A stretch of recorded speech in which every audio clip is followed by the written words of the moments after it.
Hi అండి, welcome to Jhansi అభిరుచులు. నేను మీ ఝాన్సీ. ఈరోజు వీడియోలో నేరేడు పళ్ళతో ఐస్ క్రీమ్ ఎలా తయారు చేయాలనేది చూపిస్తాను. అందుకోసం నేను మా చెట్టు నుంచి నేరేడు పళ్ళను కోసుకొచ్చుకున్నాను. ఇవి బాగా పండిన కాయలు అయితే బాగుంటుంది. ఇలా బాగా పండిన కాయలతో ఐస్ క్రీమ్ ఎలా తయారు చేయాలనేది ఈ వీడియోలో చూపిస్తాను. ముందుగా నేరేడు పళ్ళను లోపల గింజ ఉంటుంది కాబట్టి ఈ విత్తనాన్ని సపరేట్ చేసుకోవాలి. పైన ఉన్న ఈ పల్పును మాత్రం తీసుకొని విత్తనాన్ని సపరేట్ చేసుకోవాలి.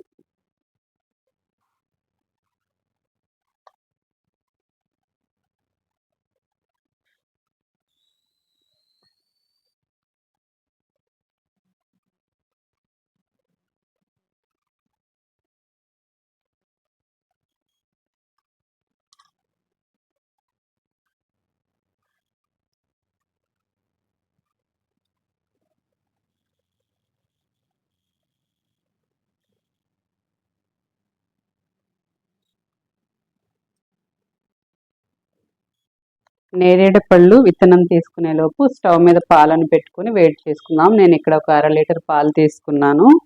ముందుగా స్టవ్ వెలిగించుకోవాలి. స్టవ్ మీద ఒక కడాయి పెట్టుకొని అందులోనికి పాలను వేసుకొని మరగనివ్వాలి.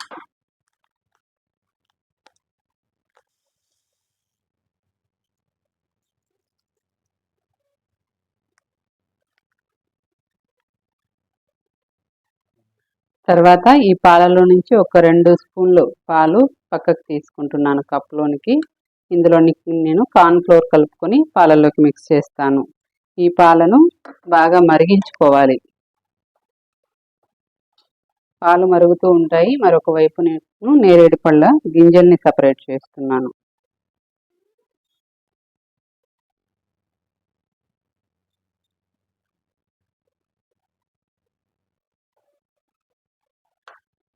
పాలు ఇలా ఒక 2 పొంగులు వచ్చే వరకు బాగా మరిగించుకోవాలి. ఈ లోపుగా నేను నేరేడు పళ్ళను కూడా గింజల్ని సపరేట్ చేసుకున్నాను. తర్వాత ఇందులోనికి ఒక 3 టేబుల్ స్పూన్స్ వరకు షుగర్ని యాడ్ చేస్తున్నాను. టేస్ట్కి తగినంత యాడ్ చేసుకోవాలి. 3 to 4 టేబుల్ స్పూన్స్ వేస్తున్నాను. ఈ చక్కెర అంతటిని బాగా కరగనివ్వాలి.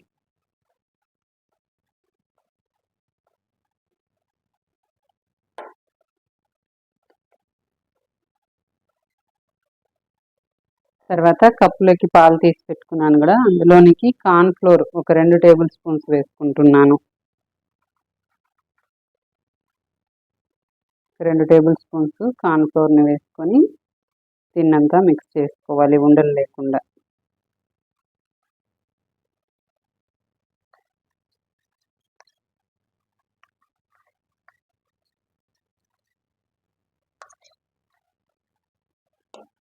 పాలల్లో వేసుకున్న షుగర్ అంతా బాగా కరిగిపోయి పాలు కాస్త చిక్కబడే వరకు మరిగించుకున్న తర్వాత ఇందులోనికి మనం మిక్స్ చేసి పెట్టుకున్నాం కదా కార్న్ ఫ్లోర్ని పాలల్లో, ఆ మిశ్రమాన్ని పాలల్లోనికి వేసుకోవాలి.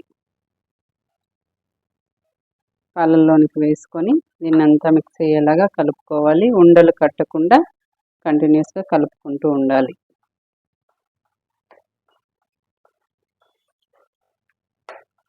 ఇలా చిక్కబడ్డ తర్వాత స్టవ్ ఆపేసేసుకొని దీన్ని చల్లారనివ్వాలి.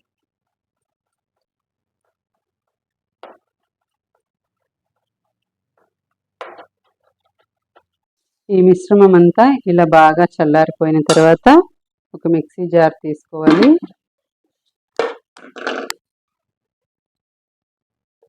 అందులోనికి ఈ మిశ్రమాన్ని అంతటిని వేసుకోవాలి.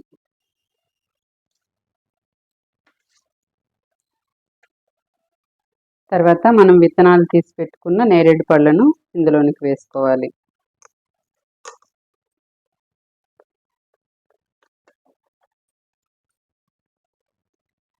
నేరేడు పళ్ళను కూడా ఇందులోనికి వేసుకున్న తర్వాత మెత్తగా గ్రైండ్ చేసుకోవాలి పేస్ట్ లాగా.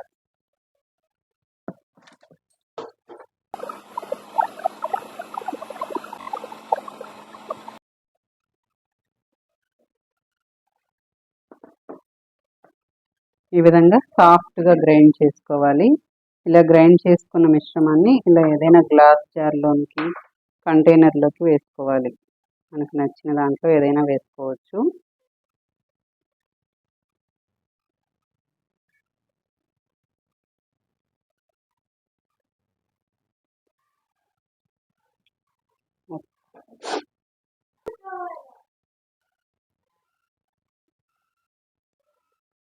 ఇలా కంటైనర్లోకి వేసుకున్న తర్వాత క్లోజ్ చేసుకోవాలి మూత వేసి.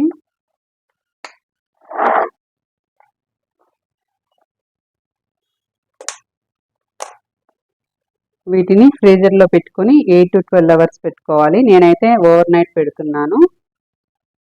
ఒక 12 అవర్స్ పాటు ఫ్రిడ్జ్లో పెట్టుకున్న తర్వాత ఐస్ క్రీమ్ ఎలా ఉందో చూద్దాం.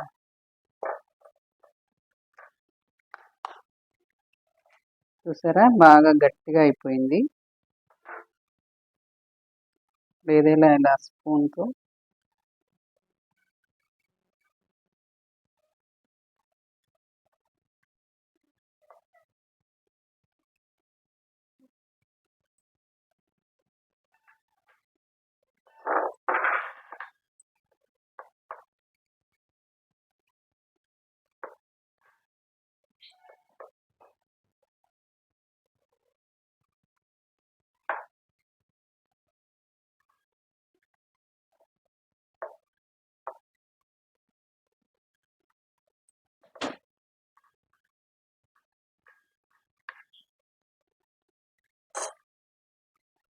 చూసారుగా, బ్లాక్ జామున్ నేరేడు పళ్ళతో ఐస్ క్రీమ్ ఎలా తయారు చేసుకోవాలో చాలా టేస్టీగా ఉంటుంది. ఇలా మీరు కూడా ట్రై చేసి చూడండి. పిల్లలకి ఐస్ క్రీమ్ అంటే చాలా ఇష్టం కదా. ఇలా ఇంట్లోనే హెల్దీగా ఐస్ క్రీమ్ తయారు చేసి పెడితే చాలా ఇష్టంగా తింటారు. నా వీడియో మీకు నచ్చినట్లయితే లైక్ చేయండి, షేర్ చేయండి, సబ్స్క్రైబ్ చేసుకోండి. Thanks for watching.